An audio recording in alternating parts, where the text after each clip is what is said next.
రాబోయేటటువంటి కాలం చాలా భయంకరంగా ఉంటుంది ధర్మరాజా. కలియుగంలో డబ్బు ఏ మార్గంలో సంపాదించాడు అన్నదాన్ని ఎవరూ చూడరు, డబ్బు ఎంత సంపాదించాడన్నది మాత్రమే ప్రధానం. డబ్బున్నవాడు అన్ని గౌరవాలు వాళ్ళకి దక్కుతాయి. వాడు ఎలా డబ్బు సంపాదించాడో లోకం విచారణ చెయ్యదు. వాడు ఎలా డబ్బు సంపాదించాడన్న దానితో సంబంధం లేదు. అసలు లోకానికంతటికీ మర్యాద నేర్పవలసినటువంటి వాళ్ళు కూడా చేతులు కట్టుకుని నిస్సిగ్గుగా వాళ్ళు ఇచ్చే డబ్బు తీసుకుని ఊడిగం చేసి వాళ్ళ వెంట తిరుగుతారమ్మా. అటువంటి రోజులు కలియుగంలో వస్తాయి అని బృహదశ్వుడు ధర్మరాజుతో చెప్తాడు.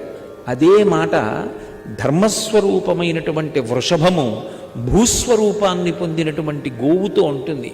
ఇవన్నీ చూసి అసహ్యించుకున్నటువంటి దేవతల యొక్క నాయకుడైన ఇంద్రుడు కులిశహస్తుండు వర్షములు కురింపకుండుట చేసి ప్రజలు దుఃఖముల ములిగెదరనియో. ఇంద్రుడు కోపగించి వర్షం కురిపించకపోతే లోకం అంతా కూడా అల్లల్లాడిపోయి విపరీతమైనటువంటి కష్టాలు పొందుతుంది. ఈ మాట భాగవతంలో చెప్తే బృహదశ్వుడు ధర్మరాజు గారితో మాట్లాడుతూ ఒక మాట అంటాడు. ఎంత కరువు ఏర్పడిపోతుందంటే ఒంట్లో బలం ఉన్నవాడు బలహీనుడన్నవాడిని కొట్టి తినేస్తాడు. ఇక మిగిలిన వాళ్ళు అరణ్యాల్లోకి పారిపోతారు. గ్రామాలు తగ్గిపోతాయి, అరణ్యాలు పెద్దవైపోతాయి. మెల్లిమెల్లిగా గ్రామాలు పట్టణాలు అరణ్యాలుగా మారిపోతాయి. మారిపోవడంలో ఏమైపోతుందంటే క్రూర మృగాలు యథేచ్ఛగా తిరగడం మొదలు పెడతాయి.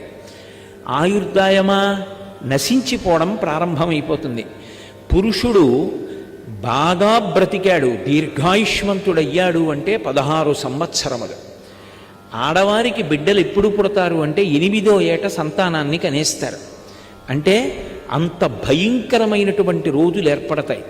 తృతీయ పురుషార్థమైనటువంటి కామమునందు చిన్న పిల్లలు చదువుకునేటటువంటి బాలురు కూడా అనురక్తమవుతారు. అనురక్తమై స్త్రీలయందు విశేషమైనటువంటి కామంతో ప్రవర్తిస్తారు. అటువంటి తృతీయ పురుషార్థానికి పెద్దపీట వేసేటటువంటి రోజులు ఎక్కువైపోతాయి. అర్థము కానీ కామము కానీ ధర్మముతో ముడిపడదు. ఇవి రెండు విశృంఖలత్వాన్ని పొందుతాయి. ఇవి విశృంఖలత్వాన్ని పొందిన కారణం చేత అసలు పాపము అనేటటువంటి మాట ఎక్కడా హద్దు లేనటువంటి స్థితిని పొందేస్తుంది.